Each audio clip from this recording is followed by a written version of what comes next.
The Tom Higgins Program. The Tom Higgins Program, with special guests highlighting the people It's stand near. behind the scenes throughout Northwest Indiana. Entertainment, healthcare, business and sports, art, education, travel, and the law. Plus a whole lot more. Now, Tom Higgins.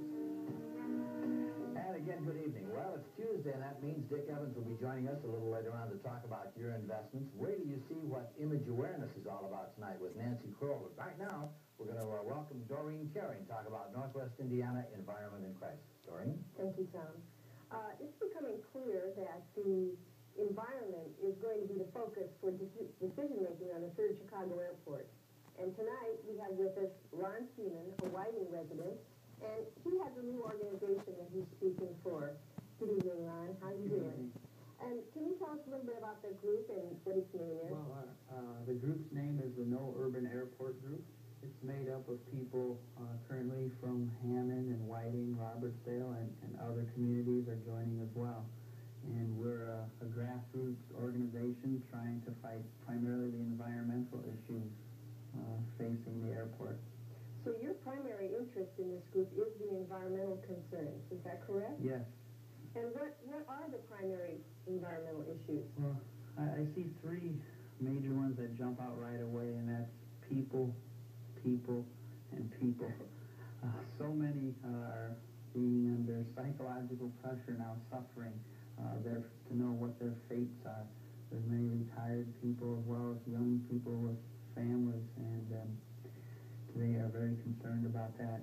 But some of the overwhelming issues are the wetlands. The wetlands in the area are globally unique and rare, and the issues about noise, the people in the surrounding communities will wish that they were one of the lucky ones who had their homes destroyed and were forced to move, because they will not want to live with that noise. And one other major issue is air pollution.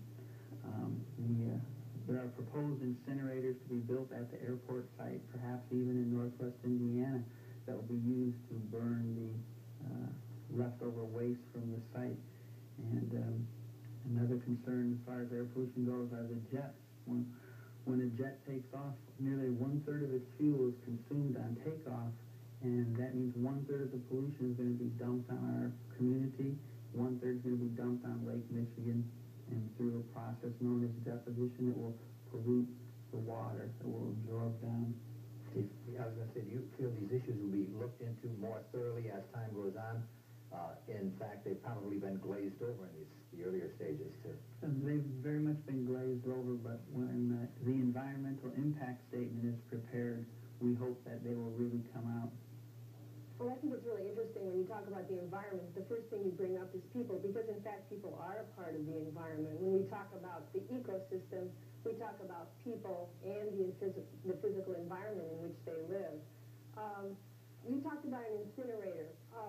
What will be done with the hazardous materials that are taken out of the Lake Calumet site? Well, the biggest cover-up is the fact that the hazardous materials are going to be covered up. The majority of the materials will remain at the Lake Cal site. And what's very disturbing to me is the fact that it can absorb down through the infrastructure into the water table, and then into the Cal River, and then into Lake Michigan, where it'll impact us all. And what will happen to the wetlands that you talked about? Well, they propose destroying the wetlands and trying to recreate them elsewhere. It's taken hundreds, if not thousands, of years to get to the significant wetlands that we have today that provide a home to many endangered species. They prevent flooding in surrounding areas, and they also purify the water in our system. And it's very disturbing to see that will be removed, and we have so little of it in this area. So in an area like Northwest Indiana and the southeast side of Chicago, which used to be mainly a marshland, we have a lot of water sitting underground, and the drainage system is very dependent on having these marshy areas to absorb the water and transport it to the surface water. So if you pave everything over, you're saying we're going to have a real problem with flooding. Yeah, like nobody's ever seen that's before. right, absolutely. This is a sheer watershed area at the southern end of the lake, and we have to have natural means of dealing with it, not man-made mistakes. Mm-hmm. So, what do you propose should happen in these sites that have been, we talk about for airports, but which you are saying is not a good option? I think first we need to preserve the very natural habitat that we have. We need to get money from the federal government, from the Superfund, to help clean up areas. We need to develop into a recreational area. And that recreational area can interface with the beautiful Lake Michigan shoreline. And hopefully the Indiana Department of Environmental Management will help apply their plans so that the area is, in fact, cleaned up, including the Cal River. Mm-hmm. Because right now, both of the airport plans would very much impact the Grand Calumet River by moving it or paving it over in some places. That's right, and I think essentially increasing the pollution in it. It's in direct contradiction to what we should be going towards. Mm-hmm. It seems you just got a handle on the pollution in that Calumet River and started to make some headway with it, and now it comes up again as a possible a turnaround and almost back to square A. Exactly. We saw a light, but it's an oncoming train. Which end of the tunnel? So if people in Northwest Indiana have concerns about the issues that you've talked about here tonight, Ron, what can they do to contact you, particularly on these environmental questions? Well, they are welcome to phone me during the day at 708-691-5684, and we can discuss those issues.